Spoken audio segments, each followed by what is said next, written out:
What if I told you that what you do before going to sleep could be either sabotaging or completely enhancing your body without you even realizing it? It sounds exaggerated, but most people spend years trying to improve their energy, their skin, their sleep, and even their overall health, doing everything during the day, while ignoring the most powerful moment of all, the night. And here's the part almost no one talks about. Your body doesn't need more stimulation, more products, or more complex solutions. It needs the right stimulus at the right time. Now think about this. What if the problem was never lack of discipline, perfect nutrition, or an ideal routine, but the fact that you've been trying to fix everything at the wrong time of the day? While you're awake, your body is reacting. But while you sleep, it's rebuilding, cleaning, restoring, and there's a way to activate this process much more efficiently. Something simple, accessible, used for thousands of years, but only now starting to be truly understood. But before you rush into applying anything to your body, there's one detail that could be doing the exact opposite of what you expect. Something that seems harmless, but might be slowly poisoning your system night after night. And that's exactly what you need to understand before taking the next step. There is a moment in the day when the human body does something most people completely ignore. While you sleep, your organism enters a true silent reconstruction mode. It's not an exaggeration to say that during this time, your body works more intensely than when you're awake. It's like an invisible team is cleaning, organizing, and restoring everything inside you. But here's the catch. Almost no one learns how to enhance this process, and that changes everything. He often explains that the problem isn't just the fatigue or bloating people feel during the day, but the accumulation of waste the body couldn't properly eliminate. Imagine someone who eats, works, deals with stress all day, and just expects the body to fix everything overnight. It does, but not in the most efficient way. Now, when you add the right external stimulus, something simple but strategic, this natural process can be amplified in surprising ways. This is where an idea most people underestimate comes in: synchronizing your actions with your body's biology. He compares it to rowing with the current. When you do that, everything flows with less effort and more results. Applying something before sleep isn't random. It's aligned with the body's peak regeneration cycle. And once this logic starts to make sense, one question naturally arises. What exactly can trigger this kind of response inside the body? When someone hears that a simple oil can create such deep effects in the body, the natural reaction is skepticism. And honestly, that makes sense. But behind that idea lies something rarely explained clearly. It's not about the oil itself, but how it interacts with the body. He often says the human body responds to specific signals, almost like an intelligent system waiting for the right command. And when that command arrives in the right way, the effects stop looking magical and start becoming biological. The most interesting part is absorption. Unlike many products that just sit on the skin, some substances can cross that barrier and reach deeper tissues. It's like the skin isn't just protection, it's also a gateway. He gives a simple example. Think of a regular cream that disappears in minutes. Now compare that to something that actually interacts internally. That's where the real difference lies. And once inside, things get even more interesting because it doesn't act alone. It communicates with systems already inside your body.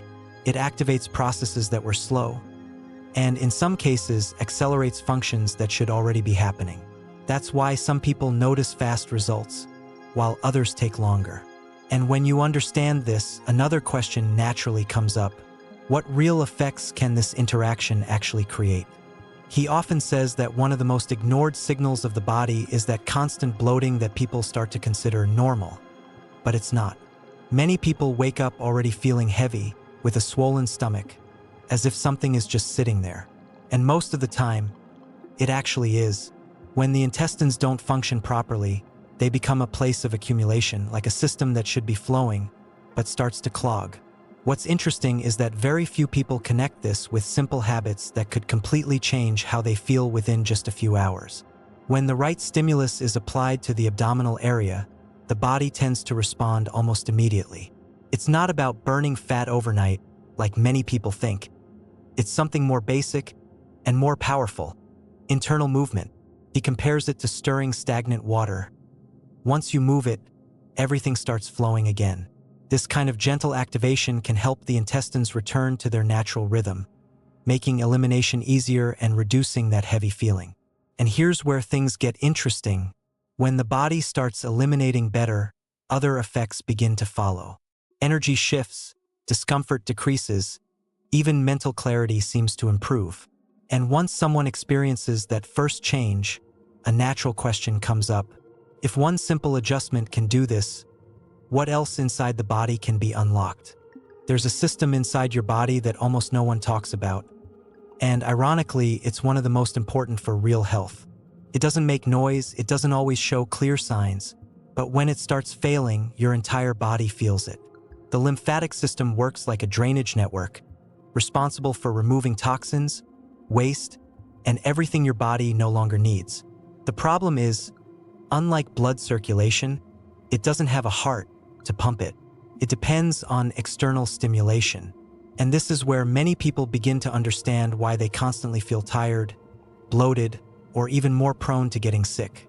When this system slows down, it's like a city where the garbage stops being collected. Everything starts to accumulate. He often says, you can have the best house in the world, but if the sewage system fails, everything becomes unlivable. Your body works exactly the same way. Now, when this flow is properly stimulated, something interesting happens. The body begins to unlock. Some people feel lighter, others notice more energy, and some even say their immune system feels stronger. And that naturally leads to another question. If the body is cleaning itself more efficiently, how does that affect something like sleep? Sleep seems simple, until it's not. He often points out that many people lay their bodies down, but their minds keep running like it's still midday. Racing thoughts, built-up tension, that feeling that the body just won't shut off. And what most people don't realize is that this isn't just about stress or routine, there's a biological component behind it. Your body needs a clear signal that it's time to relax. Without that signal, rest is never truly deep. The body works like a switch between two modes, alert and recovery. And the problem is, most people are stuck in alert mode all the time. Even at night, their bodies are still releasing stress-related hormones. Now imagine what happens when that repeats day after day. Fatigue builds up, mood shifts, energy slowly disappears. But when that system is influenced the right way, the effect isn't aggressive, it's deep. The body calms down, breathing slows, the mind quiets. Some people say they fall asleep faster. Others wake up feeling like they actually rested. And that leads to something even more interesting. When the body enters a deeper recovery state, it doesn't just improve sleep, it starts reflecting that externally. He often asks a simple question: why do people spend so much money on skincare and still feel unsatisfied? Most products promise a lot, but only work on the surface. It's like watering a plant without reaching the roots. It looks better for a moment, but the real issue remains. What people don't realize is that skin doesn't just need external hydration. It needs internal activation. When that happens, everything changes. It's not about stopping aging. It's about supporting what your body is already designed to do, regenerate. And when that starts happening consistently, the results are subtle but noticeable. More vitality, better texture, a more alive appearance. And that raises another question. If something so simple can influence your external appearance, what else inside your body is being affected without you noticing? Pain is one of the clearest signals your body gives. Yet most people learn to ignore it. A knee that hurts, a stiff back, that tight feeling in the morning, it all gets labeled as normal with age. But it's not normal, it's just common. And there's a big difference. Behind most pain, there's inflammation. It's like a machine that lost lubrication and starts creating friction. And over time, that friction causes wear. When nothing is done, the cycle gets worse. But when this starts to shift, even slowly, the body responds. More mobility, less stiffness. It's like everything starts moving more smoothly again. And that leads to a deeper question. If inflammation decreases in one part of the body, is it really isolated? Or is it affecting something bigger? He often says something that surprises a lot of people. True health cannot exist if your gut isn't functioning properly. It might sound exaggerated at first, But once you really think about it, it makes perfect sense. A person can eat well, exercise, take care of their appearance. But if the body isn't eliminating waste efficiently, something will always feel off. It's like trying to keep a house clean without ever taking out the trash. Sooner or later, it affects everything. What's interesting is that many people only notice this when it becomes a bigger problem. Days without proper bowel movement, constant heaviness, discomfort after eating, signals the body gives repeatedly, but are often ignored or treated superficially. He gives a direct example. Some people rely on aggressive solutions without realizing that the real goal should be restoring natural function, not forcing artificial responses. When that system starts working properly again, the impact goes far beyond digestion. People feel lighter, less bloated, more energized throughout the day. It's like the body can finally breathe internally. And that naturally leads to a deeper realization. If elimination improves, what happens to everything that was being improperly absorbed before? That's where the connection becomes even more interesting, especially when it comes to things like hair and skin. He often says that your hair is a silent reflection of your internal health. When something is off inside, sooner or later it shows on the outside. Hair loss, thinning, weak strands. Many people try to fix this externally without realizing the root cause is deeper. It's like painting over a wall with moisture problems. It might look better temporarily, but the issue remains underneath. Hair growth depends on internal balance. Circulation, inflammation, nutrition. Everything plays a role. He uses a simple analogy. Imagine trying to grow a plant in poor soil. No matter how much you care for the leaves, it won't thrive. But when the environment improves, everything changes. And that's when people begin to notice stronger strands, less hair loss, even regrowth in weaker areas. Not instantly, but consistently. And that leads to a powerful question. If the body can reactivate something like dormant follicles, what else can it repair? He often says that every scar tells a story, but not everyone wants that story to remain visible forever. Marks on the skin, whether from surgery, acne, or stretch marks, can be frustrating. And many people believe once the skin is marked, there's nothing to do. But that's not entirely true. A scar is essentially disorganized tissue. It's like a quick repair job that wasn't structured properly. He compares it to a patch. It fixes the problem, but it's not perfect. And when you understand that, it becomes easier to see how the body might reorganize that tissue over time. When that process begins, changes are subtle but real. Texture softens, appearance improves, rigidity decreases. It's not instant, which actually makes it more believable.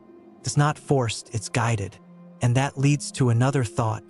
If even damaged tissue can respond, what about deeper internal systems? He often says the immune system doesn't fail overnight. It weakens slowly, silently. Frequent colds, constant fatigue, feeling run down. Many people live like this without noticing the pattern.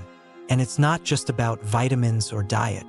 It's about how the body manages its own defense systems. There's a structure inside your body that trains immune cells, and almost no one talks about it. Over time, it becomes less efficient. It's like an army that stops training. The soldiers are still there, but they don't respond the same way. But when this system is stimulated properly, things change. The body becomes more prepared. People get sick less often, recover faster, and their overall resilience improves. And that leads to one final curiosity. If the body becomes stronger internally, how does that affect something as specific as eye comfort? He often says your eyes are one of the first places where daily stress shows up, but most people ignore it. That gritty feeling, irritation, tired vision, often blamed on screens or fatigue. But here's the key insight. In many cases, it's not a lack of water, it's a lack of proper lubrication. Your eyes rely on a protective layer that prevents tears from evaporating too quickly. When that layer fails, discomfort builds. He compares it to trying to keep a surface wet without protection. The moisture disappears, and when balance is restored, the difference is noticeable. Less irritation, more comfort, better clarity. Simple changes, but powerful. And at this point, everything connects. Because after understanding all these effects, one final question becomes unavoidable. Is the problem really what you use, or how you choose what you put into your body? Now, let me ask you something. How many times have you tried to improve your health by focusing only on what you do during the day, while completely ignoring what happens when you sleep? After everything you've seen, it becomes hard to ignore the truth. Your body already has a perfect system of regeneration. The problem is, most people don't know how to support it. This isn't about whether it works for others. The real question is, are you willing to test something simple enough to prove it for yourself? Because knowledge without action changes nothing. Maybe what you've been missing isn't more information, but a decision. A small habit repeated consistently that could create a completely different result. So let me challenge you. Will you keep doing the same things and expect a different outcome? Or will you try something new starting today? Drop a comment and tell me what you think, and if you're actually going to apply it. And if this kind of content makes you see things differently, subscribe to the channel and turn on notifications. Because what you've just seen is only the beginning of what your body is capable of.